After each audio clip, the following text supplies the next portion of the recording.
नमस्कार विद्यार्थियों, भारतीय संविधान एवं शासन व्यवस्था की कक्षा में आप सभी का पुनः स्वागत है।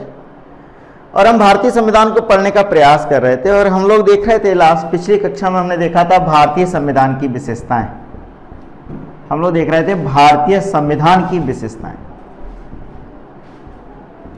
भारतीय संविधान की विशेषताएं हम लोग देखने का प्रयास कर रहे थे। क्या कर रहे थे? प्रयास कर रहे थे, लिखने को समझने की कोशिश कर रहे थे। और हमने इसकी पहली विशेषता देखी भारतीय संविधान की कि भारतीय संविधान अर्धसंघीय है। भारतीय संविधान कैसा है? अर्धसंघीय है। पिछली कक्षा में हमने यही देखा। अर्धसंघीय का तात्पर्य क्या, हमने अर्थ भी समझे और हमने कहा कि मूलतः भारतीय संविधान संघवाद को मान्यता देता है, और केवल संघवाद को नहीं, सहयोगी संघवाद, सहयोगी संघवाद की अवधारणा है। किंतु विशेष परिस्थितियों में, कौन सी परिस्थितियों में? विशेष परिस्थितियों में इसमें काय के लक्षण विद्यमान हो जाते हैं भैया? विशेष परिस्थितियों में इसमें एकात्मकता के लक्षण विद्यमान हो जाते हैं। किसके लक्षण विद्यमान हो जाते हैं? एकात्मकता के, अर्थात शक्तियां किसके पास पहुंच जाती हैं? शक्तियां पहुंच जाती हैं केंद्र के पास। किसके पास? केंद्र के पास। इसलिए अपन बोलते हैं कि ये एकात्मकता के लक्षण। आखिर ये जरूरी क्यों है? क्यों जरूरी है कि विशेष परिस्थितियों में, जैसे कि अभी महामारी अधिनियम लागू है, कोविड-19 का दौर है, कोरोना वायरस का संक्रमण देश में फैला हुआ है, उस समय स्थिति को नियंत्रण में लेने के लिए केंद्र सरकार के पास ज्यादा शक्तियां हैं और महामारी अधिनियम लागू है।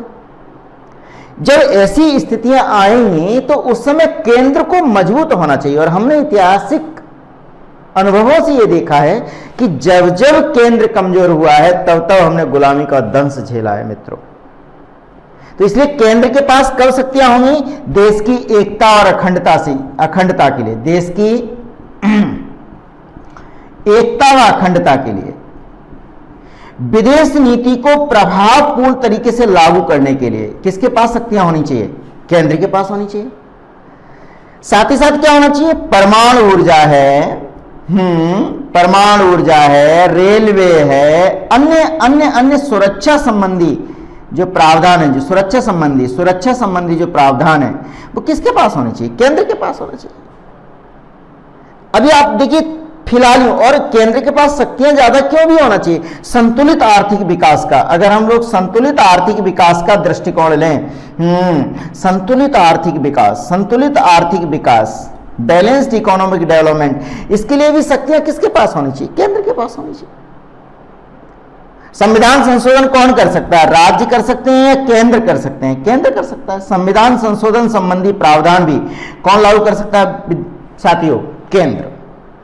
तो संविधान संशोधन से संबंधित जो पहलू हैं, सुरक्षा से संबंधित पहलू हैं, और सही बात तो ये संतुलित आर्थिक विकास का मतलब क्या? भारतीय संविधान की जो लोक कल्याणकारी अवधारणा है, कौन सी अवधारणा है? लोक कल्याणकारी अवधारणा है। लोक कल्याणकारी अवधारणा कब लागू होगी? जब केंद्र मजबूत होगा, जब केंद्र के पास ज्यादा शक्तियां। तो मूलतः समझ गए, सामान्य परिस्थितियों में तो हमारा संविधान कैसा है? संघात्मकता के लक्षण निर्धारित किए, कोऑपरेटिव फेडरलिज्म, सहयोगी संघवाद को बढ़ावा देता है। किंतु विशेष परिस्थितियों में केंद्र के पास ज्यादा शक्तियां रहती हैं। इसलिए हम भारतीय संविधान की पहली विशेषता के रूप में क्या रेखांकित करते हैं कि Indian constitution is a quasi federal, या इसको दो स्वभावी प्रवृत्ति, दो बातें हमने कहा, एक अर्धसंघीय है या तो ये अर्धसंघीय यानी क्वेसी फेडरल है। कैसा संविधान है भैया? क्वेसी फेडरल, या क्या है ये? डुअल नेचर का है। डुअल नेचर, दो स्वभावी। सर्वोच्च न्यायालय ने इसे दो स्वभावी प्रकृति का ही कहा। कौन सी प्रकृति का कहा? पिछली कक्षा में हम लोग इसको डिटेल में देखें, दो स्वाभाविक प्रकृति का ही कहा सर्वोच्च न्यायालय ने। डुअल नेचर का संविधान है। Constitution is dual nature. मेरी बात समझ रहे हैं ना आप लोग? दूसरी संविधान की विशेषता, पहली विशेषता अर्धसंघीय, दूसरी जो संविधान की विशेषता है वो विशेषता यह है मित्रों, संविधान की दूसरी विशेषता संसदीय सर्वोच्चता व न्यायालयीन सर्वोच्चता। न्यायालयीन सर्वोच्चता, संसदीय सर्वोच्चता व न्यायालयीन सर्वोच्चता दोनों में समन्वय है। भारत में दोनों में क्या है? समन्वय है। संसदीय सर्वोच्चता और न्यायालयीन सर्वोच्चता दोनों में भारतीय संविधान में समन्वय स्थापित किया गया है। क्या स्थापित किया गया विद्यार्थियों? समन्वय स्थापित किया गया है। संसदीय सर्वोच्चता और न्यायालयीन सर्वोच्चता, या इसको कहेंगे न्यायिक सर्वोच्चता भी कह सकते हैं हम लोग। न्यायिक सर्वोच्चता के मध्य समन्वय है। बहुत बढ़िया। बात यह होती है, कोई कहता है कि हम महान हैं। कौन महान है? हम बड़े हैं, हम सब कुछ कर सकते हैं। अर्थात विभिन्न विभिन्न देशों में, विश्व के विभिन्न विभिन्न देशों में विभिन्न तरह की अवधारणाएं प्रचलन में। एक अवधारणा यह है कि जहां संसद सर्वोच्च हो। क्या सर्वोच्च हो? संसद। अर्थात पार्लियामेंट ने जो निर्णय ले लिया, संसद ने जो निर्णय ले लिया, वही निर्णय पूरे देश में लागू हो जाए, उसमें किसी भी तरह का प्रश्न नहीं उठाया जाए। जैसे कि ब्रिटेन की संसद सर्वोच्च है, संसदीय सर्वोच्चता है। ब्रिटेन की संसद के बारे में कहा जाता है ये पुरुष को महिला, महिला को पुरुष नहीं बना सकती, बाकी सब कुछ कर सकती है। अच्छी बात है, संसद सर्वोच्च है। लेकिन कहीं कुछ शासन व्यवस्था, कुछ विश्व में ऐसी भी प्रचलन में जहां न्यायपालिका सर्वोच्च है। अर्थात माननीय सर्वोच्च न्यायालय ने कह दिया वही अब लागू होगा, उसमें किसी भी तरह का किंतु परंतु लागू नहीं होगा। इस तरह की शासन व्यवस्था कहां पे है? यूएसए में, अमेरिका में। अमेरिका में कौन सर्वोच्च? न्यायपालिका। ब्रिटेन में कौन सर्वोच्च? संसद। अब हम कौन? भारत। भारत में किस तरह की व्यवस्था अपनाएं? क्या इस तरह की व्यवस्था अपनाएं या इस तरह की व्यवस्था अपनाएं? तो हमने कहा ना ना ना, हम दोनों ही व्यवस्थाओं में समन्वय स्थापित करेंगे। और भारतीय संविधान में किस तरह के समन्वय को स्थापित किया? मूलतः समस्या क्या है ये समझिए।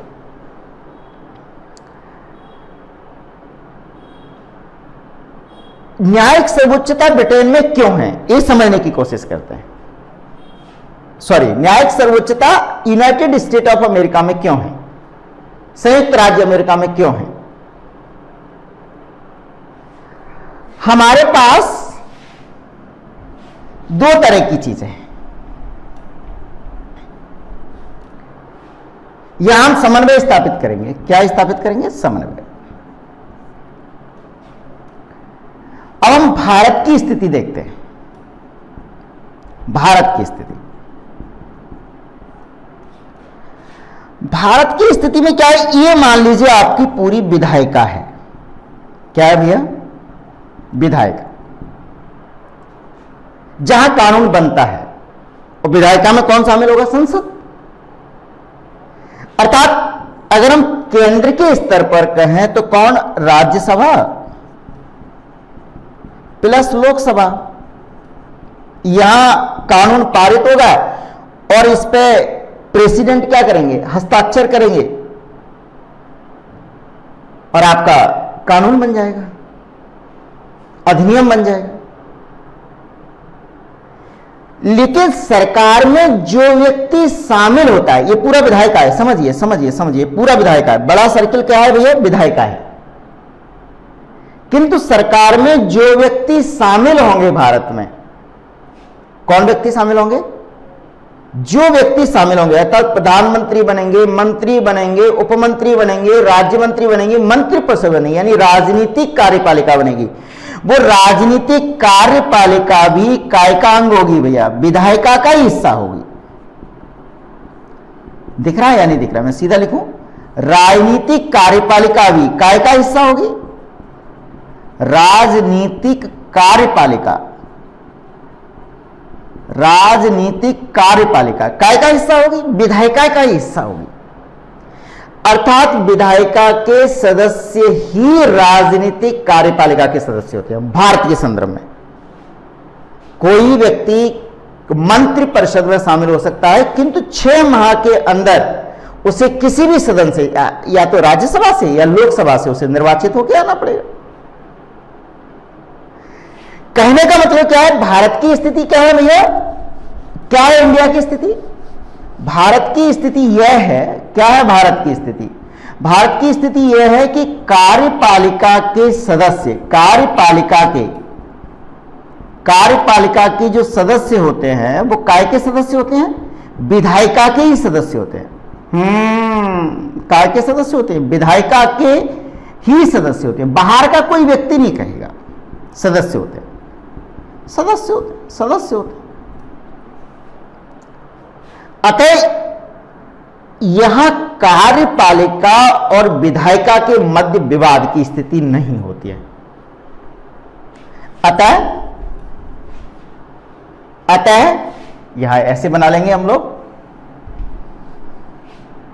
ऐसे बना लेंगे। ये हमारी विधायिका, बड़ा सर्किल विधायिका है और विधायिका के ही सदस्य। विधायिका का मतलब क्या है, यहां पे जो सदन है हमारे राज्यसभा प्लस लोकसभा दोनों है। ये पूरे इसी का कुछ हिस्सा जो होता है वो क्या होता है भैया, राजनीतिक, यानी राजनीतिक कार्यपालिका का है, कार्यपालिका का है, एग्जीक्यूटिव्स का है।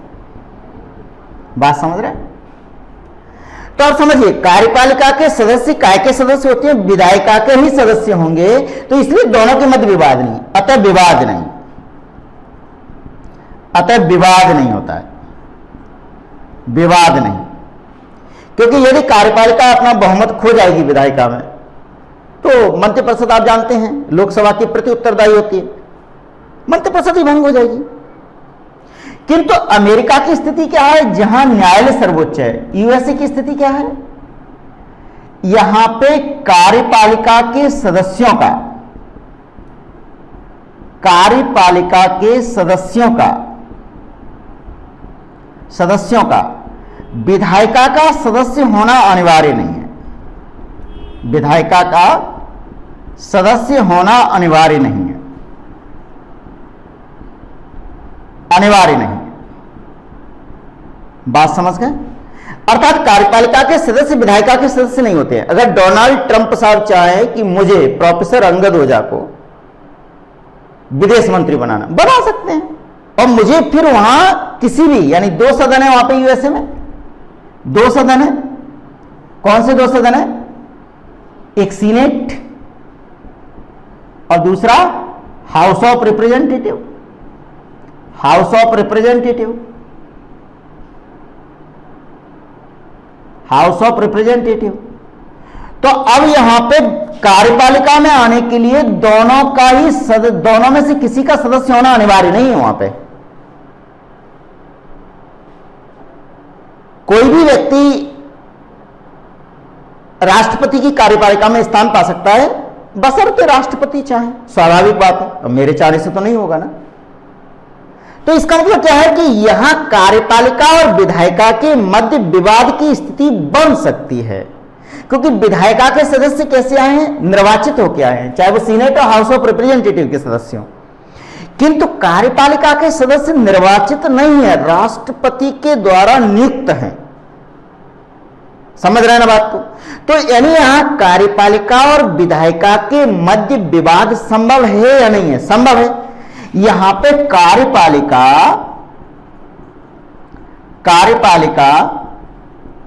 व न्यायपालिका के मध्य, न्यायपालिका के मध्य विवाद की संभावना है। विवाद होंगे ही ये तय नहीं है, बट पॉसिबिलिटी है, संभावना है। अब इन विवादों के निपटारे के लिए कार्यपालिका व विधायिका के मध्य क्या है? विवाद की संभावना है। अब इस विवाद का निराकरण कौन करे भैया? इसलिए वहां कौन आएगा? न्यायपालिका आएगी। इस विवाद का समाधान कौन करेगा? न्यायपालिका। समाधान किसके माध्यम से भैया? न्यायपालिका के माध्यम से। और जब न्यायपालिका समाधान करेगी तो वहां सर्वोच्च कौन हो जाएगा? बोलो ना, बोलो ना, बोलो ना, बोलो ना, न्यायपालिका। बोलो। इसलिए अमेरिका में न्यायपालिका सर्वोच्च। ब्रिटेन में संसद सर्वोच्च, किंतु भारत में कुछ है ही नहीं। कार्यपालिका के लोग काय के लोग हैं? विधायिका के लोग हैं। तो भारत में एक अद्वितीय स्थिति है। संसद चाहे तो संविधान के किसी भी हिस्से में संशोधन कर सकती है। तो लोगों को लगा भारत में देखिए भारत में क्या हो जाएगा? भारत में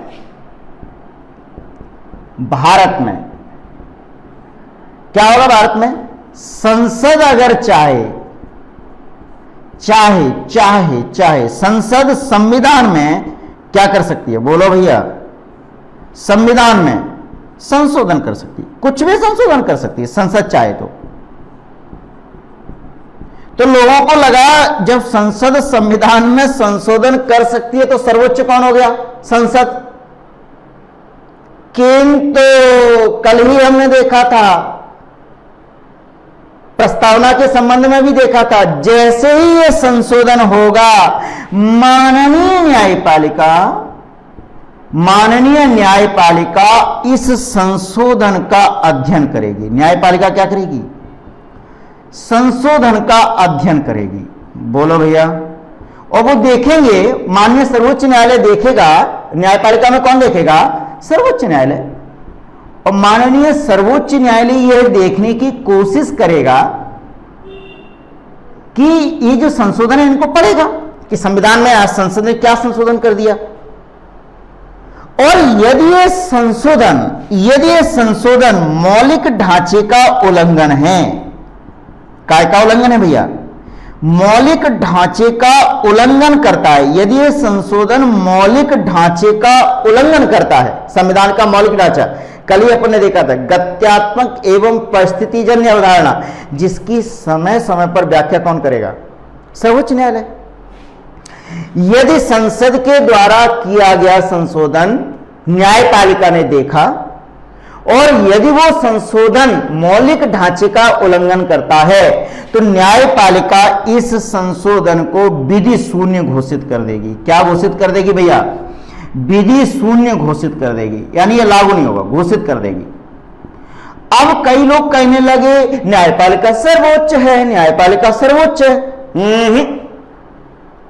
आप मेरी बात समझ पा रहे होंगे। संसद संविधान में कहीं भी संशोधन कर सकती है, किंतु वह संशोधन न्यायपालिका अध्ययन करेगी और यदि ये पाया जाता है कि संविधान के मौलिक ढांचे का उल्लंघन है तो उसे क्या घोषित कर देगी? विधि शून्य घोषित कर देगी, अर्थात उसे निरस्त कर देगी। अर्थात उस संशोधन को क्या कर देगी? निरस्त कर देगी बेटा, संशोधन को निरस्त कर देगी, निरस्त कर देगी। बोलो भैया। इसका मतलब क्या है? ना तो संसद सर्वोच्च है, ना ही न्यायपालिका सर्वोच्च है। सर्वोच्च कौन? भारत का संविधान। भारत के संविधान में भी सर्वोच्च कौन? ये मौलिक ढांचा, बेसिक स्ट्रक्चर, मौलिक ढांचा सर्वोच्च। मौलिक ढांचा बनाया किसने? हमने, हम भारत के लोगों ने भारत के संविधान को बनाया। बात समझ रहे हैं ना? यही सिद्धांत भारत के संविधान में पाया जाता है कि यहां संसदीय सर्वोच्चता और न्यायालयीन सर्वोच्चता के बीच में क्या है? समन्वय, अद्भुत समन्वय। आप लोग बड़े आसानी से इसको डिस्क्राइब कर सकते हैं कि संसद जहां संविधान के किसी भी हिस्से में संशोधन कर सकती है, वही न्यायपालिका यदि उस संशोधन का अध्ययन करते समय यह पाती है कि यह मौलिक ढांचे का उल्लंघन है तो उस संशोधन को यह विधि शून्य घोषित कर देगी, अर्थात निरस्त कर देगी। बोलो, ना तो न्यायपालिका सर्वोच्च है, ना संसद सर्वोच्च है। सर्वोच्च कौन? भारत का संविधान। और भारत के संविधान में भी सर्वोच्च कौन भैया? मौलिक ढांचा, मौलिक ढांचा, basic structure of Indian constitution. ये अद्भुत समन्वय हमारे संविधान की विशेषता है। बात समझ रहे हैं या नहीं? अगली विशेषता क्या है भारतीय संविधान? बहुत ध्यान से समझ पा रहे होंगे। अगली विशेषता क्या है भारतीय संविधान की? विशेषता नंबर 3। दूसरी विशेषता नंबर 3। अगली विशेषता क्या है भारतीय संविधान की? भारतीय संविधान की विशेषता, संविधान की विशेषता। और अगली विशेषता कौन सी है भारतीय संविधान की? तीसरी विशेषता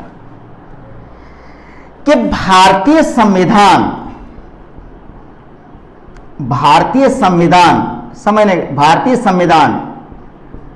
ना तो कठोर, ना तो अत्यंत नम्य है, नम्य कह लीजिए, या इसे क्या कह लीजिए, लचीला कह लीजिए, लचीला, और ना ही अत्यंत कठोर है, कठोर कह लीजिए या अनम्य कह लीजिए, अनम्य का मतलब क्या होगा, कठोर है, कठोर है, बहुत बढ़िया, कठोर है। लोगों ने कहा कि भारतीय संविधान ना तो अत्यंत नम्य है ना ही कठोर है। देखिए समन्वय स्थापित कर रहे हैं। कबीर का दर्शन देखिए, कबीरा खड़ा बाजार में, मांगे सबकी खैर, ना काहू से दोस्ती ना काहू से बैर। हम किसी एक रास्ते पे नहीं गए। अब बात यह है कि लचीला का मतलब क्या है कि भारतीय संविधान को दबाएंगे तो क्या ये दब जाएगा लीची की तरह? कठोर का मतलब क्या है, ये पत्थर की तरह दबेगा नहीं? समझने की कोशिश करते हैं। नम्य संविधान वे संविधान होते हैं जहां संशोधन की प्रक्रिया अत्यंत सरल हो, आसानी से संशोधन कर सकें अपन। संविधान में गए, हाँ संविधान निकालो, संशोधन कर लो।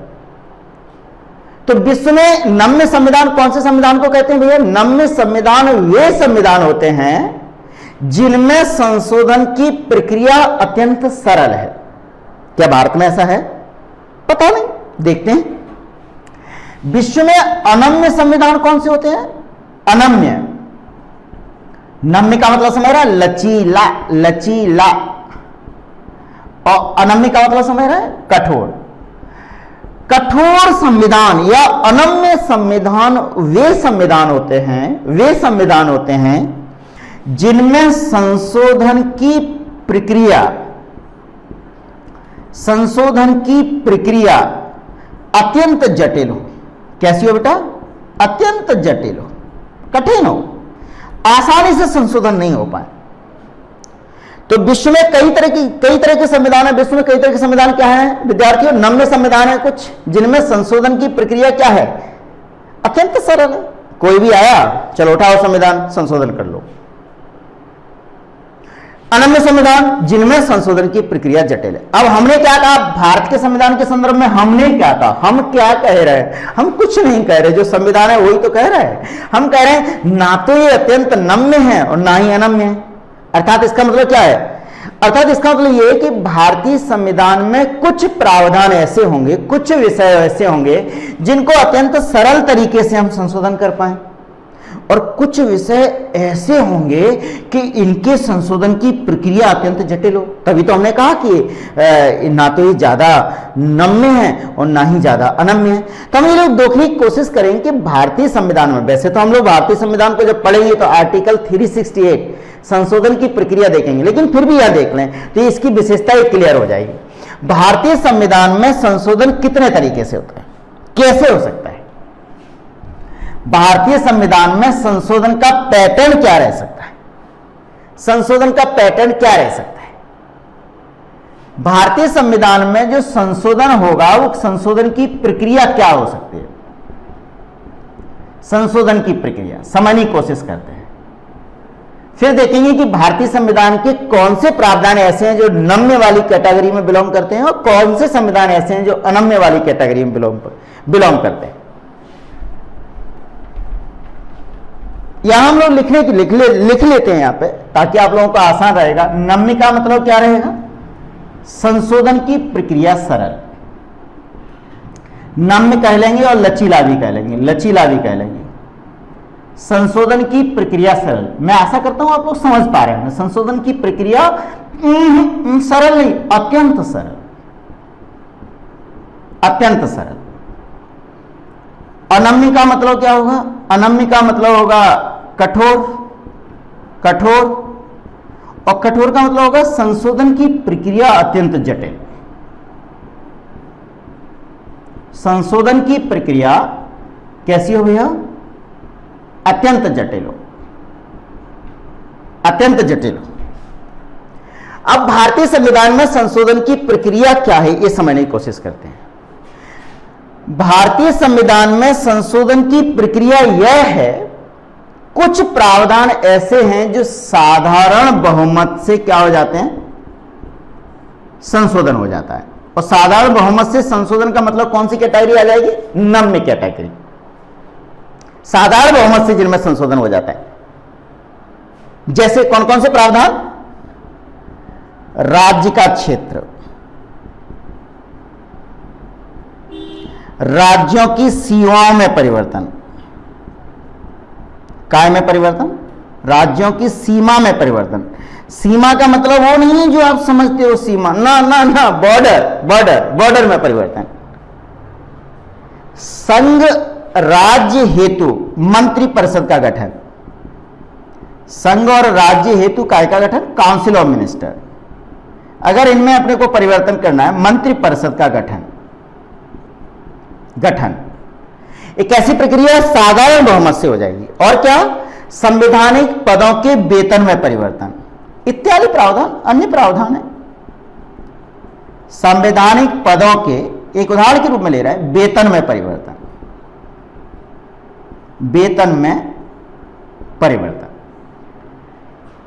ये प्रावधान ऐसे प्रावधान हैं जो काय से सहमत और काय से बदले जाएंगे, साधारण बहुमत से। कुछ विद्यार्थियों के मन में यह भी आ रहा होगा ये साधारण बहुमत क्या होता है, अभी समझने की कोशिश करेंगे। पहले हम ये समझें कि बहुमत होते कितने तरह के हैं, फिर हम समझेंगे, एक एक बहुमत को समझने का प्रयास करेंगे। आप लोग बिल्कुल टेंशन मत लो, करना क्या है अपने को, कुछ नहीं, कुछ नहीं। इसका मतलब क्या, ऐसे करने से क्या हो जाता है, मन हल्का हो जाता है थोड़ा। आप लोग तो बिल्कुल क्लास देखते रहिए, सारी बातें क्लियर होंगी। तो साधारण बहुमत से क्या होगा, इन इत्यादि इत्यादि इत्यादि इत्यादि अन्य प्रावधान भी हो जिन्हें साधारण बहुमत से परिवर्तित कर सकते हैं।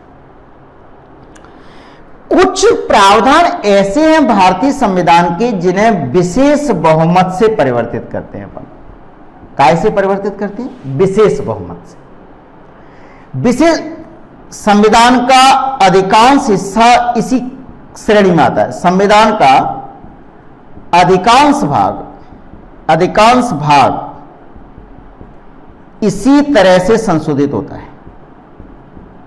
देखिए थोड़ा कठिन प्रक्रिया, अनन्यता की ओर जा रहे हैं अपन। इसी तरह से संशोधित होता है। बात समझ पा रहे हैं या नहीं, बोलो ना भाई, अगर आप क्लास में बैठे हैं तो समझ रहे हैं। जैसे जैसे जैसे जैसे कौन कौन से, जैसे मौलिक अधिकार, राज्य के नीति निर्देशक तत्व, राज्य के नीति निर्देशक तत्व, नीति निर्देशक तत्व, डीपीएसपी,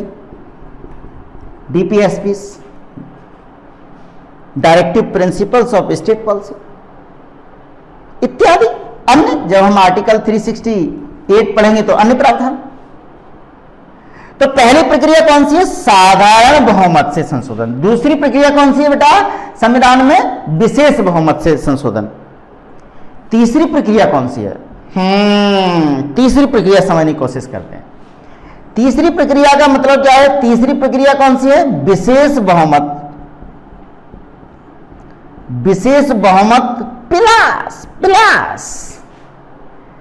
आधे से अधिक राज्यों से, आधे से अधिक राज्यों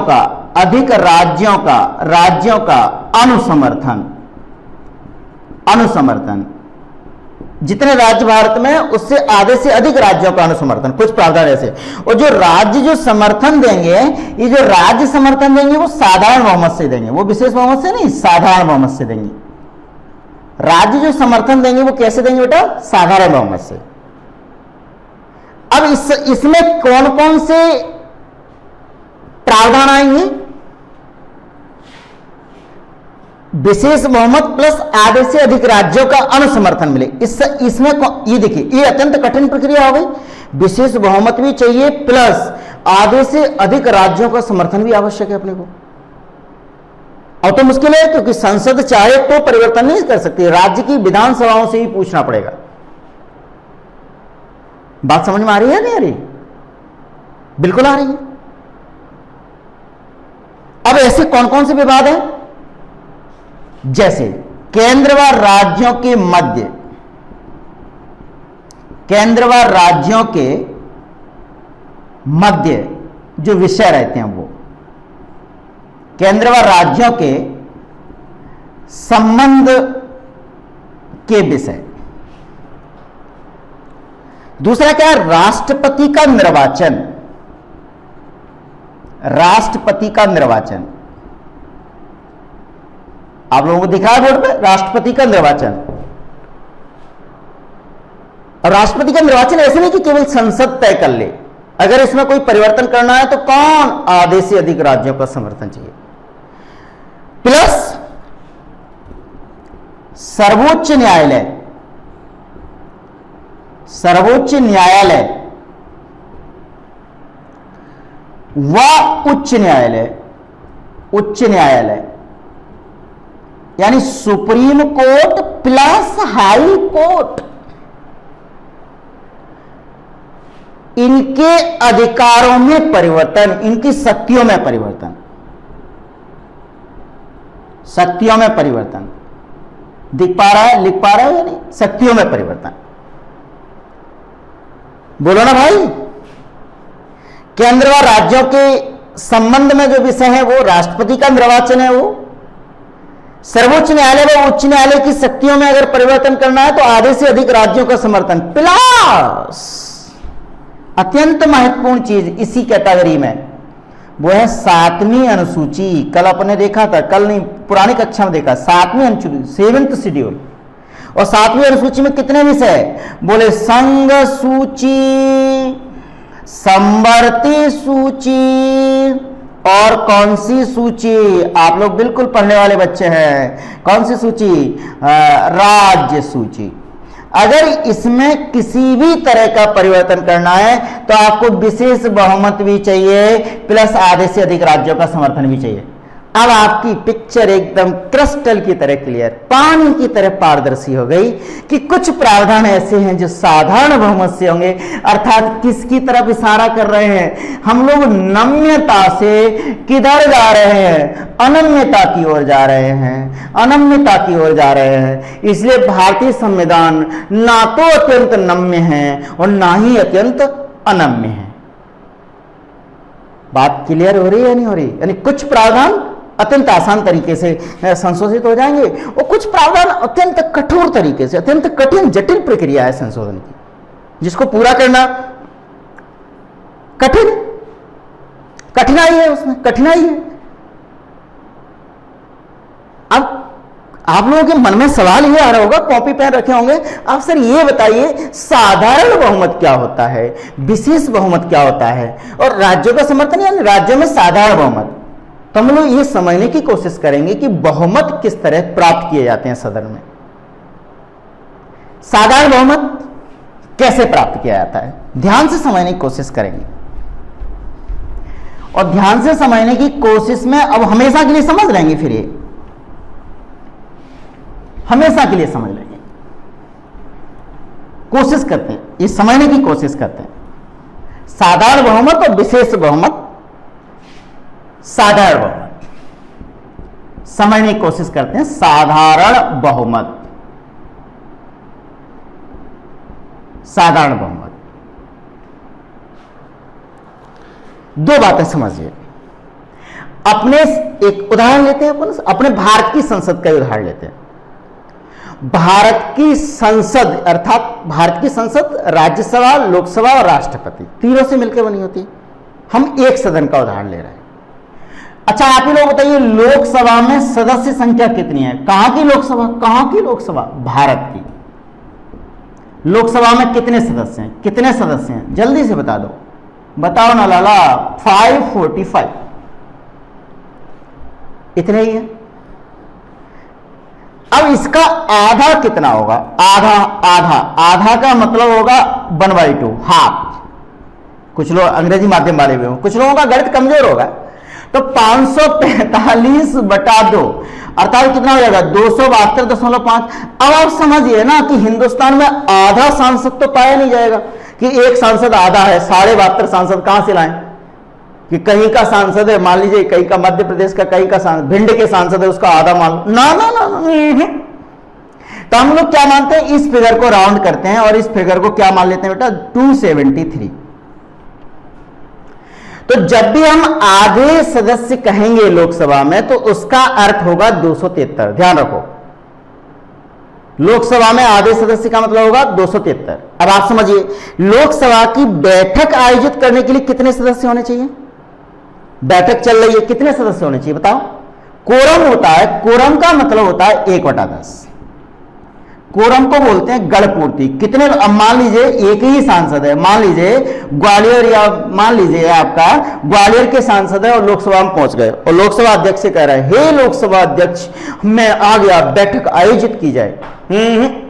कम से कम 1/10 सदस्य उपस्थित होते हैं, तब बैठक का संचालन हो सकता है। कोरम गणपूर्ति कितनी होती है? 1/10।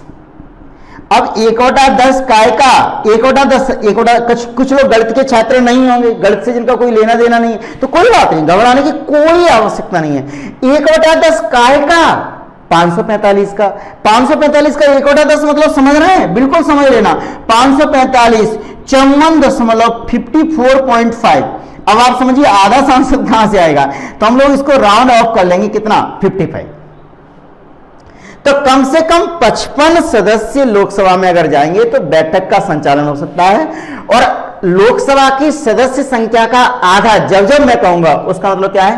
273। बात समझ गए? ये बात एकदम क्लियर हो गई, पिक्चर क्लियर। अब समझते हैं साधारण बहुमत क्या है।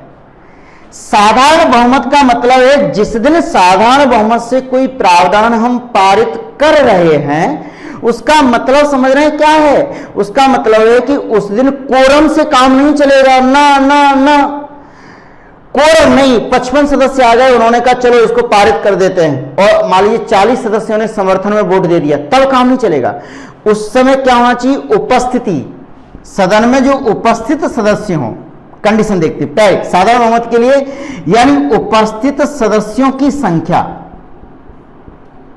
सदस्यों की संख्या कम से कम, ज्यादा से ज्यादा तो कितनी हो सकती है? 545। कम से कम कितनी होनी चाहिए? आधे से अधिक होनी चाहिए। साधारण बहुमत के लिए पहली कंडीशन क्या है बेटा? कि जिस दिन साधारण बहुमत सदन में पारित हो रहा है, लोकसभा में बैठक हो रही है, उस दिन कम से कम कितने सांसद आने चाहिए? आपका जवाब बताओ। आधे से अधिक का मतलब क्या है? 273 से ज्यादा, 273 से ज्यादा आना चाहिए। अर्थात कितना? 273 प्लस। प्लस का मतलब क्या है? इससे अधिक। अगर आप से अधिक से अधिक से अधिक से अधिक गणित की भाषा में समझेंगे, बिल्कुल एक विज्ञान की तरह, क्या होना चाहिए? क्या होना चाहिए? उपस्थित बहुमत होना चाहिए। समझ गए? समझ गए? मिनिमम कितने सदस्य आने चाहिए उस दिन? 273। और फिर जो मत डाल रहे हैं, जैसे 273 लोगों ने मत डाला, अब उसमें आधे से ज्यादा लोग अगर किसी प्रस्ताव के पक्ष में मत डाल देते हैं तो विधेयक कैसे पारित हो जाएगा? साधारण विधेयक से। फॉर एग्जाम्पल मान लीजिए, उदाहरण के लिए मान लीजिए 300 सदस्य आ गए, स्वागत है, और इन्होंने मत डाला तो कुल अपने पास बहुमत के लिए कितना चाहिए? फिर 300 सदस्यों ने मतदान कर लिया, मतदान किया, तो बहुमत के लिए कितना होना चाहिए? बहुमत के लिए कितना होना चाहिए? जल्दी बताओ, कितना होना चाहिए? तो समझ गए ना बच्चों? क्या समझ गए कि उपस्थित सदस्यों की संख्या आधे से अधिक होनी चाहिए। आधे से अधिक होने का मतलब क्या है? 273 से ज्यादा उस दिन सदन में लोगों का आना अनिवार्य है। ऐसा नहीं कि गणपूर्ति हो जाए, काम चल जाए। प्लस जो सदन में लोग आ गए हैं उनका बहुमत आना चाहिए। तो 300 सदस्यों ने अगर मतदान कर दिया तो बताओ ना भैया कितने आने चाहिए बहुमत के लिए? कितने कितने? 150 प्लस से अधिक, 150 से अधिक, अर्थात 151 आ जाए या उससे ज्यादा आ जाए, या इससे ज्यादा आ जाए या इससे ज्यादा आ जाए। अगर इतने लोग इस सदन के इस प्रस्ताव के पक्ष में मत दे देते हैं तो हम कहेंगे कि यह प्रस्ताव साधारण बहुमत से पारित हो गया। यानी ये कठोर है या लचीला है? ये लचीला है। लेकिन उस दिन आने यानी उपस्थिति, दो शर्तें हो गई बेटा, पहली शर्त और दूसरी शर्त। पहली शर्त क्या हो गई? इसमें जो उपस्थित संख्या है वो आधे से अधिक होनी चाहिए सदन में। दूसरी संख्या क्या, दूसरी बात क्या है, जो मतदान दे रहे हैं ना आधे से अधिक आने के बाद उसका 50% प्लस बने, यानी 150। अगर 300, उदाहरण के लिए मैंने दिया कि अगर 300 लोग मतदान देंगे तो 150 से ज्यादा होना चाहिए। कहने का मतलब यह है विद्यार्थियों, मेरा कहने का मतलब यह है कि केवल गणपूर्ति से उस दिन काम नहीं चलेगा, केवल कोरम से काम नहीं चलेगा। उस दिन सदन में सदस्यों की संख्या 273 से ज्यादा होना चाहिए, यानी 50% से ज्यादा होनी चाहिए। मेरी बात समझ गए? एकदम क्लियर? इसे हम बोलते हैं साधारण बहुमत। और साधारण बहुमत से अपने देखे था कौन कौन से प्रावधान अपन संशोधन कर लेते हैं संविधान में। राज्यों की सीमा में परिवर्तन, राज्यों के नाम में परिवर्तन, लचीले हैं, ये नम्य हैं, इसलिए अपन बोलते हैं भारतीय संविधान में नम्यता के गुण भी विद्यमान है। अगला बहुमत कौन सा है? अगला बहुमत है विशेष बहुमत, जो आपने देखा। विशेष बहुमत क्या है? विशेष बहुमत क्या है? बिल्कुल आसान है, हलवा है एकदम, बिल्कुल आसान है। विशेष बहुमत, विशेष बहुमत का तात्पर्य क्या है मित्रों? विशेष बहुमत, विशेष बहुमत का मतलब है कि इसमें 2 शर्तें होनी चाहिए। नंबर 1, जो उपस्थित और मत देने वाले लोग हैं, पहली कंडीशन क्या है? उपस्थित एवं मतदान करने वालों का, मतदान करने वालों का 2/3 होना चाहिए। 2/3, 2/3 का मतलब 2/3, 2/3 होना चाहिए। यानी सदन में जो उपस्थित हैं और मतदान दे रहे हैं उनका 2/3 लोग पक्ष में करें। और ये जो 2/3 संख्या आएगी, मान लीजिए 2/3 का मतलब क्या, मान लीजिए 300 लोगों ने मतदान कर दिया, तो 300 का 2/3 कितना होगा भैया? 3 1 जा 3, 200। बहुत बढ़िया। 300 के 2/3 ने मतदान कर दिया। बात समझ रहे हैं ना? तो उपस्थित और मत देने वालों का 2/3। पहली बात, सदन में जितने लोग उपस्थित हैं और मत दे रहे हैं, ऐसा भी नहीं कि मान लीजिए सदन में 400 लोग उपस्थित हैं और 50 लोगों ने बॉयकॉट कर दिया, सदन से बाहर चले गए, तो हमें इनसे लेना देना नहीं है। फिर 350 लोग रह गए तो उसका 2/3 लेंगे, जो मतदान भी करेंगे और सदन में उपस्थित भी है। कई बार ऐसी परिस्थितियां भारतीय संसदीय प्रणाली में उत्पन्न हो जाती हैं कि कोई राजनीतिक दल ना तो पक्ष में जाना चाहता किसी प्रस्ताव के, ना ही विपक्ष में जाना चाहता। आदरणीय सुश्री मायावती जी कहा करती थी कि जैसे ये नागनाथ हैं, ये सांपनाथ हैं, तो ना हमको इनके पक्ष में मतदान करना है ना विपक्ष में मतदान करना है। और वो सदन से अपने सदस्यों को लेकर के बाहर चली जाती थी। तो वो उपस्थित तो हुए लेकिन मत नहीं डाला। तो हमारा मतलब क्या है?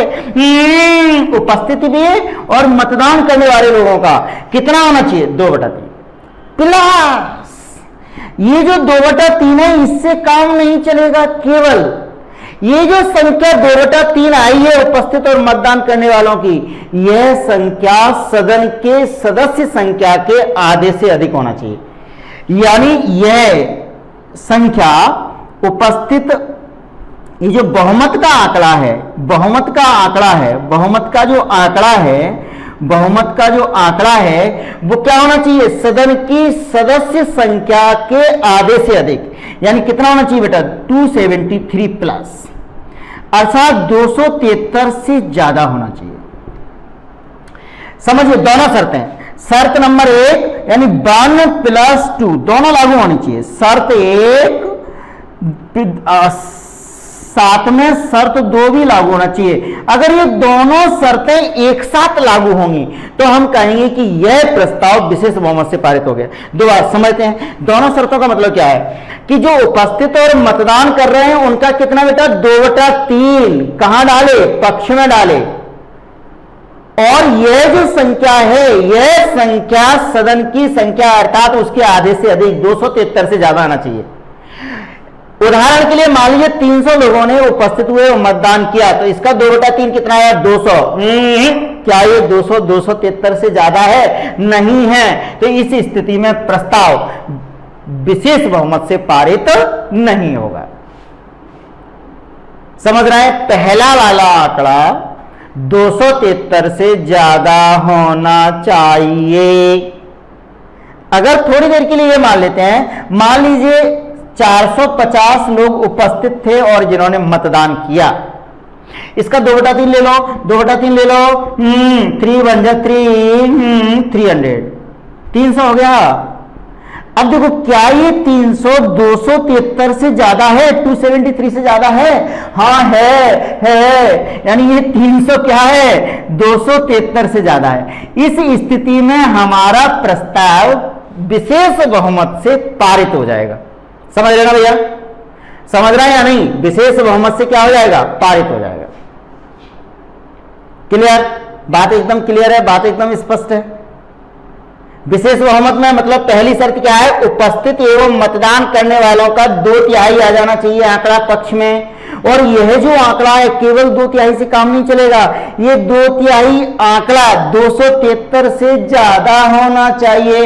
यानी इस स्थिति में हम पारित नहीं कर पा रहे हैं, इस स्थिति में पारित कर पा रहे हैं, पारित कर पा रहे हैं। ये जो अवधारणा है, ये जो अवधारणा है वो अवधारणा क्या की है बेटा, विशेष बहुमत की अवधारणा है। तो समझिए विशेष बहुमत से संविधान के बहुत सारे प्रावधान हैं, अधिकांशतः प्रावधान विशेष बहुमत से पारित होते हैं। मौलिक अधिकारों में संशोधन हो, राज्य के नीति निर्देशक तत्वों में संशोधन हो, ये जो प्रावधान है विशेष बहुमत और विशेष बहुमत प्लस आधे राज्यों की सहमति, तो ये प्रावधान अनम्य है या नम्य है? ये थोड़े अनम्य है, थोड़ा कठिन है, कठिन है थोड़ा, केवल कोरम से काम नहीं चल रहा है, थोड़ा कठिन है बेटा। बात एकदम क्लियर हो रही है? मैं अपेक्षा कर सकता हूं कि विशेष बहुमत का मतलब ये है। क्लियर? एकदम क्लियर। और तीसरा बहुमत कौन सा होता है? एक और बहुमत होता है, बहुत अनम्य, बहुत ही अनम्य कठोर बहुमत होता है। वो बहुमत कौन सा होगा बेटा, कौन सा बहुमत होगा? वो बहुमत होगा आपका अनम्य बहुमत होगा, बहुत ही कठोर बहुमत होगा, कठोर बहुमत होगा। और वो कठोर बहुमत क्या होता है? वो कठोर बहुमत क्या होता है? पूर्ण बहुमत। पूर्ण बहुमत, पूर्ण बहुमत के लिए क्या करना पड़ेगा? बोले उपस्थित और मतदान देने वालों से कोई मतलब नहीं है, कोई मतलब नहीं है। आपके प्रस्ताव के पक्ष में कितने लोग आना चाहिए? सदन की सदस्य संख्या का, सदन की सदस्य संख्या का कितना? 2/3। उपस्थित और मत देने वालों का नहीं, सदन की सदस्य संख्या का 2/3।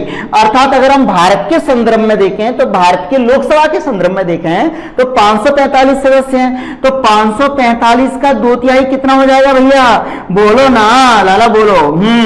3 1 जा 3, 3 8 जा 24, 3 6 जा, यही होगा। 2 6 जा 12, 3 6 3, ऑलमोस्ट 364 के आसपास लोग, आसपास नहीं 364 या इससे ज्यादा लोग क्या करेंगे? इससे ज्यादा लोग यदि किसी प्रस्ताव के पक्ष में मतदान करते हैं तो हम बोलेंगे यह प्रस्ताव पूर्ण बहुमत से पारित हुआ। अत्यंत जटिल, अत्यंत कठोर, अत्यंत अनम्य, अत्यंत कठोर। और इस प्रावधान से अपन क्या करते हैं संविधान में, क्या लागू? इस प्रावधान से हम लोग राष्ट्रपति पर महाभियोग की प्रक्रिया जो चलाते हैं, इंपीचमेंट, राष्ट्रपति पर महाभियोग, राष्ट्रपति पर जो महाभियोग चलाते हैं वो पूर्ण बहुमत से ही पारित होना चाहिए। कैसे पारित होना चाहिए? बोलो ना भैया, पूर्ण बहुमत से। इसलिए राष्ट्रपति पर महाभियोग चलाना उतना आसान काम नहीं है। यानी कितने सदस्य आने चाहिए? 364 आना चाहिए। इसमें कोरम से लेना देना नहीं है। उपस्थित और मतदान देने वाले कितने हैं हमें नहीं पता, लेकिन 364 उसके पक्ष में मतदान करना चाहिए। अब इतने जब पक्ष में करेंगे तो मतदान देने वाले इससे ज्यादा ही होंगे, ज्यादा ही होंगे। इसलिए अगर हम मान लीजिए कोई एक राजनीतिक दल यदि चाहे कि हमें इन माननीय राष्ट्रपति, महामहिम राष्ट्रपति जी को हटाना है, तो नहीं हटा सकते, नहीं हटा सकते, क्योंकि प्रक्रिया अत्यंत जटिल है, अत्यंत कठोर है। भारतीय जनता पार्टी चाहे, मान लीजिए मोदी चाहे हमको राष्ट्रपति जी, हमसे मन नहीं है हमको आपको रखने का, तो वो कहें कि हट जाओ, तो भारतीय जनता पार्टी के पास भी 303 सांसद है, वो भी केवल लोकसभा में, राज्यसभा में टोटल मेजॉरिटी नहीं है। नहीं हटा सकते। इस तरह के प्रावधान क्यों किए गए हैं? ताकि कोई भी राजनीतिक दल अपनी शक्तियों का अनाधिकार रूप से, अनाधिकृत रूप से दुरुपयोग नहीं करे। ये पूर्ण बहुमत की संकल्पना है। पूर्ण बहुमत का मतलब समझते हैं 2/3 ऑफ द टोटल हाउस, कुल सदस्य संख्या का, सदन की कुल सदस्य, यहां एक लाइन और लिख लेंगे, एक बात और लिख लेंगे, कुल सदस्य संख्या का 2/3। समझ रहे हैं? 364 आना चाहिए। और इस प्रावधान से अपन राष्ट्रपति पर महाभियोग की प्रक्रिया जो चलाते हैं वो इसी प्रावधान से चलाते हैं। बात समझ रहे हैं या नहीं? एक तीसरा तरह का बहुत ही लचीला बहुमत होता है, नम्य बहुमत होता है तीसरा तरीका। उस बहुमत को अपन बोलते हैं तात्कालिक बहुमत। कौन सा बहुमत बोलते हैं उसको? तात्कालिक बहुमत। उस बहुमत को हम लोग बोलते हैं तात्कालिक बहुमत। तात्कालिक बहुमत, तात्कालिक बहुमत क्या है? सदन की गण पूर्ति के बाद, सदन की गण पूर्ति के बाद, गण पूर्ति, गण पूर्ति का मतलब समझते हैं? Quorum, quorum, quorum. कोरम कितना होता है? 1/10 सदन की संख्या, सदन की संख्या, सदन में काय की संख्या, सदन की संख्या, सदन में सदस्यों की संख्या, ऑब्वियस है। कई विद्यार्थी मुझसे कहते हैं सर आप क्या लिख देते हो बोर्ड पे? सदन में सदस्य, यानी अगर हम भारत के संदर्भ में बात करें तो गणपूर्ति कितनी है भैया? 55 लोकसभा के संदर्भ में। लेकिन मान लीजिए कहीं विधानसभाओं में सदन की संख्या अत्यंत कम होती है, जैसे मान लीजिए गोवा की विधानसभा में 40 लोग हैं। अब यहाँ पे 1/10 × 40, 0 से 0 4, क्या 4 लोगों से सदन चल जाएगा? नहीं चलेगा। यहां मिनिमम कितना होना चाहिए? न्यूनतम कितना होना चाहिए बेटा? न्यूनतम सदस्य संख्या होनी चाहिए 10। न्यूनतम सदस्य संख्या कितनी होनी चाहिए? बोलो 10। तो गणपूर्ति का मतलब समझ गए? या तो सदन की संख्या का 1/10, यदि यह आंकड़ा 10 से कम है तो न्यूनतम सदस्य कितने होने चाहिए? 10 होने चाहिए।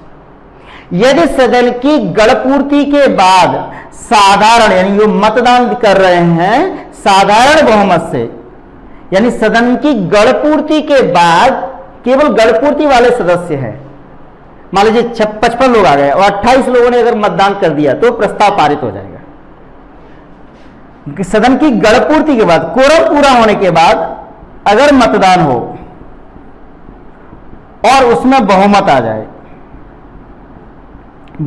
जाए तो इसे बोलते हैं तात्कालिक बहुमत। और इस प्रक्रिया से किसको हटाया जाता है? स्पीकर, लोकसभा अध्यक्ष। लोकसभा अध्यक्ष को इस प्रक्रिया के माध्यम से हटाया जा सकता है। समझ रहे हैं? अत्यंत नम्य बहुमत की प्रक्रिया है। तो हम लोग समझ रहे हैं भारतीय संविधान के संदर्भ में जो बहुमत हासिल करने की प्रक्रिया वो क्या है? साधारण बहुमत, विशेष बहुमत, पूर्ण बहुमत और तात्कालिक बहुमत। तो हमने देखा भारतीय संविधान के कुछ प्रावधान ऐसे हैं जो साधारण बहुमत से संशोधित हो जाएंगे, कुछ प्रावधान ऐसे हैं जो विशेष बहुमत से संशोधित होंगे, और कुछ प्रावधान ऐसे हैं जो विशेष बहुमत प्लस आधे राज्यों की सहमति से संशोधित होंगे। तो मेरे कहने का मतलब ये है कि अगर हम कहें कि भारतीय संविधान ना तो कठोर है ना लचीला है, ना तो ज्यादा कठोर है ना ज्यादा लचीला है, ना तो ज्यादा नम्य है ना ज्यादा अनम्य है, दोनों का अद्भुत समन्वय है भारतीय संविधान। ये भारतीय संविधान की अद्भुत विशेषता है, अद्भुत विशेषता है। मैं समझता हूं कि बहुमत की समस्त प्रक्रियाओं को आप लोग समझ गए होंगे। भारतीय संविधान की अगली विशेषता जो है वो क्या है? एकीकृत व स्वतंत्र न्यायपालिका। एकीकृत व स्वतंत्र न्यायपालिका भारतीय संविधान की अगली विशेषता है। अगली विशेषता क्या है बेटा? एकीकृत व स्वतंत्र न्यायपालिका।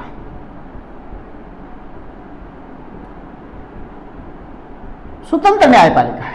अगर हम बात समझे इस एकीकृत और स्वतंत्र न्यायपालिका की तो क्या है? सबसे टॉप पे कौन है? सर्वोच्च न्यायालय। सर्वोच्च न्यायालय।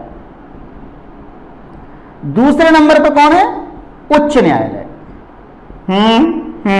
बात समझ रहा है या नहीं समझ रहा है? समझना पड़ेगा। इसे बोलेंगे सुप्रीम कोर्ट। Supreme court. और इसे बोलेंगे क्या? उच्च न्यायालय, इसे क्या बोलेंगे? अधीनस्थ न्यायालय।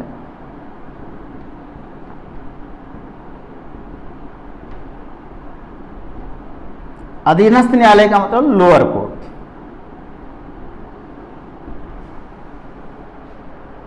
ये एकीकृत यूनिफाइड न्यायपालिका है। इस एकीकृत न्यायपालिका की स्वतंत्रता किन बातों में निहित है? नंबर 1, सुप्रीम कोर्ट की शक्तियों में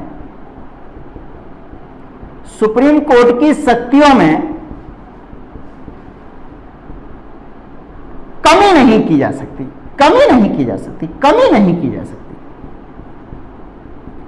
स्वतंत्र न्यायपालिका है, इसकी शक्तियों में हम लोग कमी नहीं ला सकते, सर्वोच्च न्यायालय की शक्तियों में।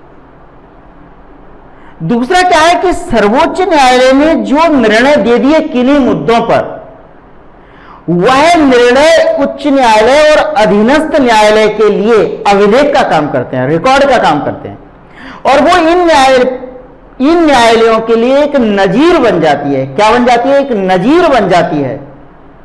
क्या नजीर बन जाती है?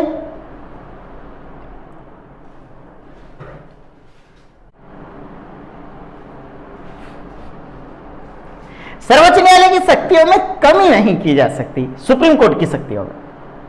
दूसरा क्या है कि इन न्यायालयों के लिए सर्वोच्च न्यायालय का जो निर्णय होते हैं, सर्वोच्च न्यायालय के जो निर्णय हैं, ये इन अधीनस्थ न्यायालयों के लिए अभिलेख का कार्य करते हैं।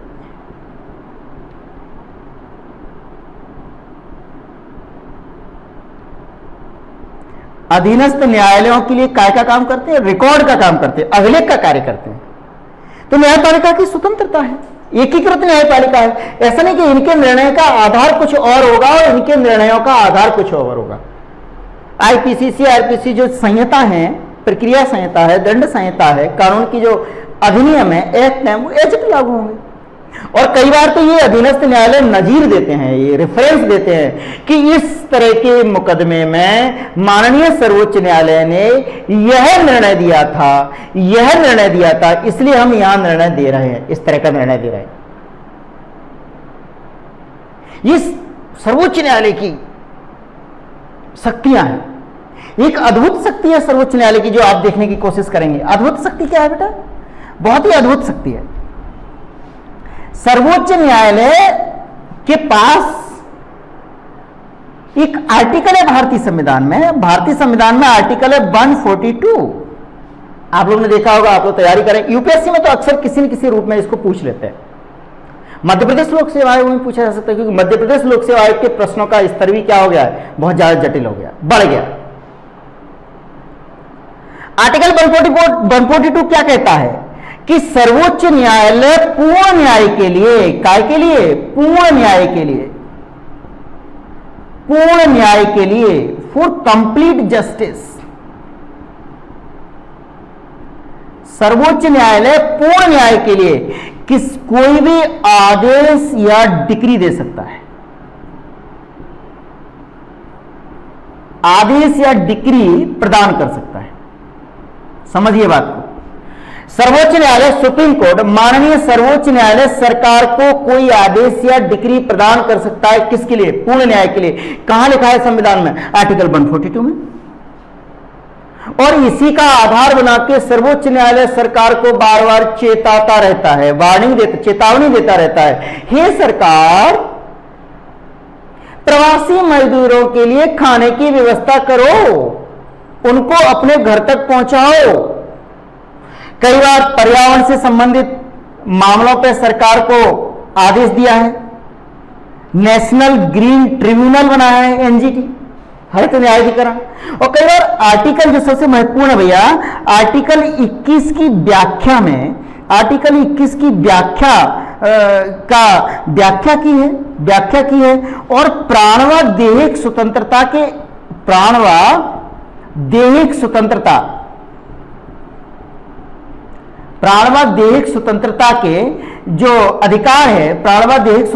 जो अधिकार है, उसको कई बार एक्सटेंड किया है।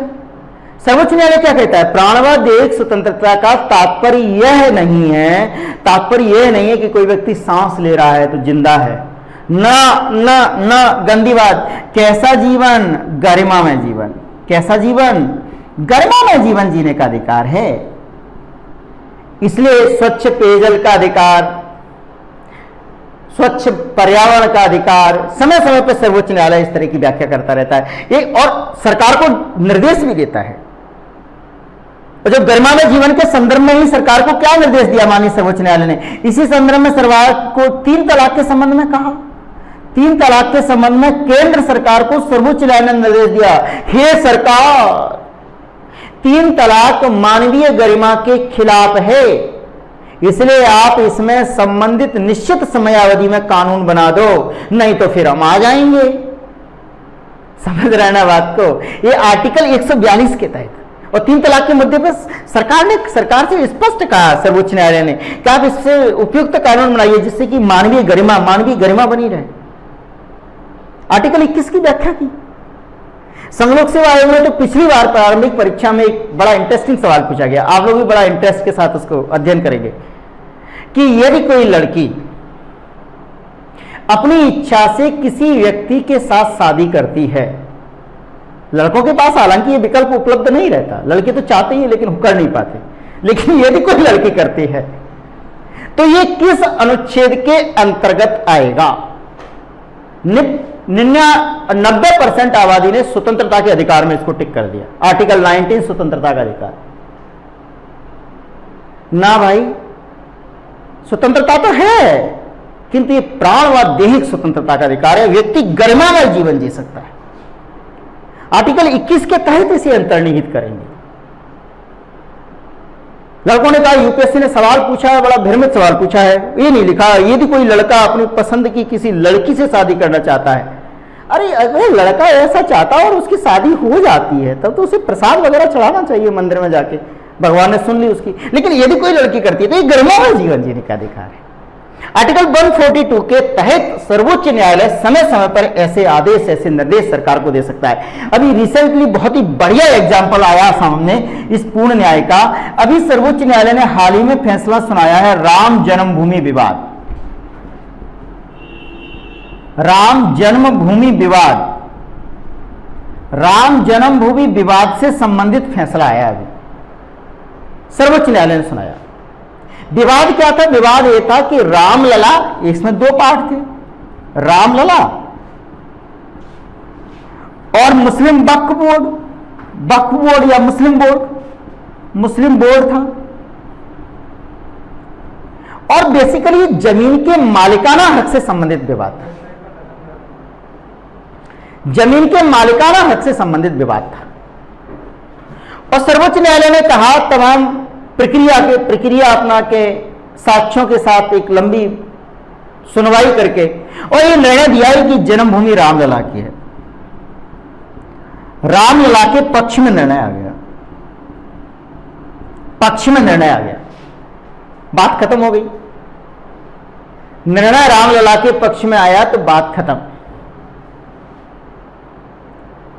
सर्वोच्च न्यायालय चाहता तो निर्णय हो गया, भैया ये जमीनी जो विवाद था, जमीन पे मालिकाना हक का विवाद था, मालिकाना हक रामलला को दिया जाता है। लेकिन सर्वोच्च न्यायालय ने पूर्ण न्याय के लिए सरकार को क्या निर्देश दिया? क्योंकि मुस्लिम बोर्ड के लोग भी, मुस्लिम संप्रदाय के लोग भी उस स्थान पर नमाज अदा करते थे, अपनी उपासना करते थे, अपने खुदा के साथ तारतम्य स्थापित करने का प्रयास करते थे। तो उन्होंने कहा ना अभी पूर्ण न्याय नहीं हुआ। पूर्ण न्याय के लिए सरकार को निर्देश दिया कि इस मुस्लिम बोर्ड को भी सरकार कितनी जमीन दे? 5 एकड़ भूमि प्रदान करे। 5 एकड़ भूमि प्रदान करे। और कहां प्रदान करे? सरकार प्रदान करे, सरकार इनसे चर्चा करे, सरकार प्रदान करे। सरकार 5 एकड़ भूमि प्रदान करे। और कहां प्रदान करे? सरकार इनकी चर्चा करे और इनके सहमति से इनको दूसरी जगह 5 एकड़ जमीन प्रदान, ताकि ये भी अपनी उपासना पद्धति को अपने अंतःकरण के अनुसार धर्म को मान सके, अपनी उपासना कर सके और अल्लाह के साथ, खुदा के साथ तारतम्य स्थापित कर सके। ये होता है कंप्लीट न्याय। अगर सर्वोच्च न्यायालय चाहता तो जरूरी नहीं था 5 एकड़ जमीन दी जाए, जरूरी नहीं था। ये मामले के अंतर्गत जरूरी नहीं था, लेकिन मामले का फैसला आया, उस फैसले के बाद बोले पूर्ण न्याय समाज में तभी होगा, कंप्लीट न्याय, कंप्लीट जस्टिस समाज में तभी स्थापित हो पाएगा जब ये वाले भी कदम उठा लिए जाए। और सरकार को निर्देश दिया, सरकार ने इनके निर्देश को माना और इनको जमीन देने की व्यवस्था, जमीन देने की व्यवस्था की प्रक्रिया का शुभारंभ कर दिया।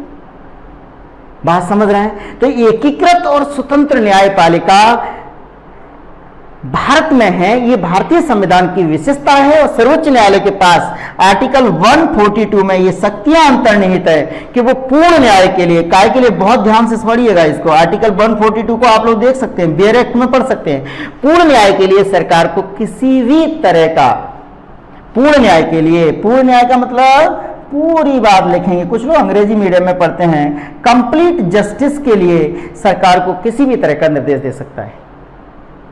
तो भारतीय संविधान की अपने आप में एक अनूठी विशेषता है। अन्य विशेषताएं भारतीय संविधान की, यह भारतीय संविधान की अनूठी विशेषता है। अन्य विशेषताएं भारतीय संविधान की, तो यह भारतीय संविधान की विशेषता है कि एकीकृत स्वतंत्र न्यायपालिका है। अगली विशेषताएं क्या है भारतीय संविधान की, हम लोग पढ़ने की कोशिश कर लेते हैं। अगली विशेषताएं क्या है भारतीय संविधान की? अगली विशेषता भारतीय संविधान की क्या है?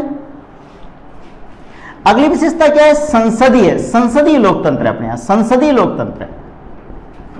संसदीय लोकतंत्र का मतलब क्या है? अपने यहां पार्लियामेंट्री सिस्टम है, अर्थात विधायिका व कार्यपालिका में समन्वय है। ये हम लोग देखे भी हैं, विधायिका व कार्यपालिका में क्या है? समन्वय। क्योंकि हमने देखा है कि कार्यपालिका संसदीय पार्लियामेंट्री सिस्टम है, विधायिका के लोग ही काय के लोग होते हैं। बड़ी हो गई विधायिका और इसके अंदर छोटा सर्किल क्या लाला? कार्यपालिका। ये संसदीय प्रणाली है। जबकि अध्यक्षात्मक प्रणाली क्या होती है, आप लोग ध्यान से समझने की कोशिश करेंगे तो अध्यक्षात्मक प्रणाली क्या होगी? अध्यक्षात्मक प्रणाली में क्या होता है कि कार्यपालिका अलग, जैसे कि अमेरिका में है, और विधायिका अलग, दोनों में अलगाव होता है। अलगाव होगा तो दोनों में क्या होगा? टकराव होगा। पहले तो अलगाव होगा, अलगाव होगा तो क्या होगा? टकराव होगा। टकराव होगा तो वहां पे न्यायपालिका आएगी, टकराव होगा, विवाद होंगे तो वहां पे कौन आ जाएगा? न्यायपालिका। तो हमारे यहां कौन सा लोकतंत्र है? संसदीय लोकतंत्र भारतीय संविधान में। और कौन, ये भारतीय संविधान की एक और विशेषता है, संसदीय लोकतंत्र। अन्य विशेषताएं क्या है हमारे भारतीय संविधान की? भारतीय संविधान में और क्या क्या दिया है बेटा? मौलिक अधिकारों का समावेश है, फंडामेंटल राइट्स, जिनके बिना नागरिक समाज, मौलिक अधिकारों का समावेश, यह भारतीय संविधान में है। और मौलिक अधिकारों का समावेश कहां से? आर्टिकल 12 से लेकर के 35 तक अधिकार दिए गए हैं। तो कुछ राज्य के लिए सलाह भी दी गई है, सरकार के लिए सलाह भी दी गई है। राज्य के नीति निर्देशक तत्वों का समावेश है, राज्य के नीति निर्देशक तत्वों का समावेश है भारतीय संविधान में। और कहां से कहां तक दिया बेटा? आर्टिकल 36 से लेकर के 51।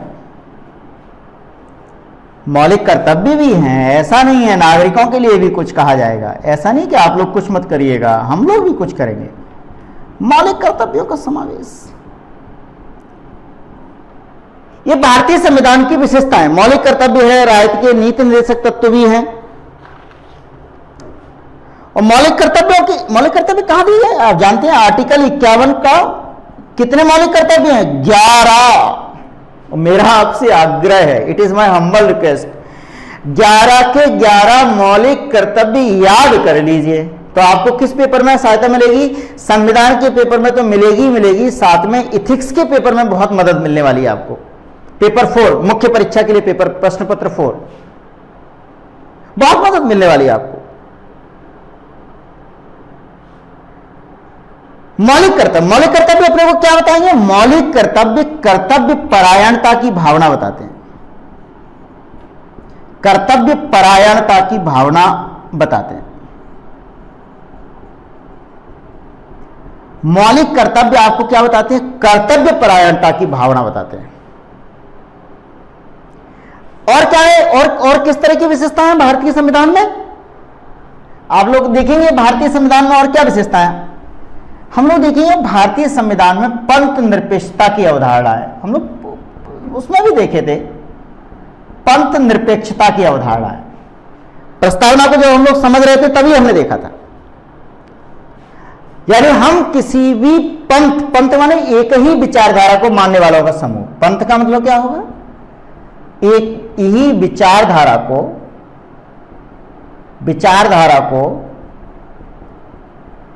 मानने वालों का समूह। इसके लिए भारत की सरकार या शासन व्यवस्था इस तरह से रहेगी कि सभी को समान महत्व देंगे, ना किसी को वरीयता ना किसी की उपेक्षा। फिर वही बात, कबे आ खड़ा बाजार में मांगे सबकी खैर, ना कहो उसे दोस्ती ना कहो उसे बैर। ये पंथ निरपेक्षता की अवधारणा है। और क्या है हमारे भारतीय समाज में? सार्वभौमिक वयस्क मताधिकार। अपने आप में बहुत अनूठी चीज, सार्वभौमिक वयस्क मताधिकार, यूनिवर्सल वोटिंग राइट्स। और सबके मतदान की जो वैल्यू है वो क्या है? समान है। और क्या है? स्वतंत्र न्यायपालिका। हम लोग समझे भी है, स्वतंत्र न्यायपालिका। न्यायपालिका और स्वतंत्र संस्थाएं भी हैं अपने यहां। स्वतंत्र संस्थाएं कौन सी हैं भैया? स्वतंत्र संस्थाएं या क्या भैया? निकाय। कौन कौन से निकाय हैं स्वतंत्र संस्थाएं? जैसे निर्वाचन आयोग, निर्वाचन आयोग, और कौन दूसरा? कौन? महानियंत्रक लेखा परीक्षक। महानियंत्रक लेखा परीक्षक, और जिसको अपन लोग क्या कहेंगे? कैग कहेंगे। और जिस परीक्षा की आप लोग तैयारी कर रहे हैं वो भी स्वतंत्र निकाय है। प्रारंभिक परीक्षा होगी, मुख्य परीक्षा होगी, साक्षात्कार होगा। अगर है, क्षमता है, योग्यता है, मेहनत की है तो आप लिस्ट में आएंगे। अदरवाइज राजा का बेटा राजा नहीं बनेगा। राजा वही बनेगा जिसके अंदर क्षमताएं विद्यमान होंगी, मेहनत करेगा। अर्थात कौन? यूपीएससी, संघ लोक सेवा आयोग। यूपीएससी भी कैसी संस्था है? स्वतंत्र संस्था है। और क्या है भारतीय संविधान की विशेषताएं? अगर कभी कष्ट आ जाए तो आपातकालीन प्रावधान। आपातकालीन प्रावधान हमने कल देखा भी था, आर्टिकल 352, 356, 360 और 356 के साथ साथ ही क्या है? 365 हमने कल ही व्याख्या की थी। स्थानीय शासन का भी समावेश है। साथ में क्या है? स्थानीय शासन।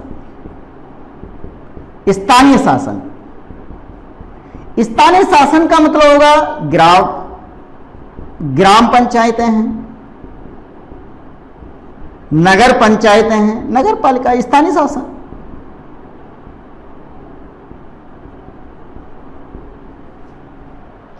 इनका भी समावेश है। ये हमारे भारतीय संविधान की विशेषता। यानी यहां पे हम क्या करेंगे हम स्थानीय सुशासन, स्थानीय लोकल गवर्नेंस। और 73वां 74वां 73rd और 74th ये संविधान संशोधन भी किए गए थे, जिनकी हम लोग व्याख्या करेंगे।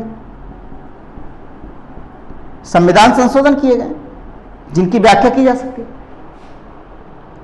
ये भारतीय संविधान की विशेषताएं हैं। एक जो विशेषता है भारतीय संविधान की वो क्या है कि भारतीय संविधान में हम लोगों ने सोर्स क्या है भारतीय संविधान का? भारतीय संविधान को बनाते समय हमने कहां से कौन कौन सी चीजें ली हैं? तो भारतीय संविधान का सोर्स क्या है, स्रोत क्या है भारतीय संविधान के? भारतीय संविधान के स्रोत, सोर्स ऑफ इंडियन कॉन्स्टिट्यूशन, ये हम लोग देखने की कोशिश। ये हमारे भारतीय संविधान की आदरणीय विद्यार्थियों विशेषताएं हैं। इन विशेषताओं के आधार पर हम भारतीय संविधान का अध्ययन करने का क्या करेंगे? प्रयास करेंगे। और हम ये भी देखेंगे अगली कक्षा में हम ये देखने का प्रयास करेंगे कि भारतीय संविधान के स्रोत क्या हैं और इस आधार पर भारतीय संविधान में किस तरह के आक्षेप लगाए जाते हैं। क्या ये भारतीय संविधान उधार का थैला है, भारतीय संविधान वकीलों का स्वर्ग है, भारतीय संविधान अत्यंत लंबा है। इस तरह के जो आक्षेप हैं उनका निराकरण, उनका स्पष्टीकरण करने का प्रयास करेंगे। तो अगली कक्षा में हम लोग देखेंगे भारतीय संविधान के स्रोत और उनका निराकरण। धन्यवाद विद्यार्थी।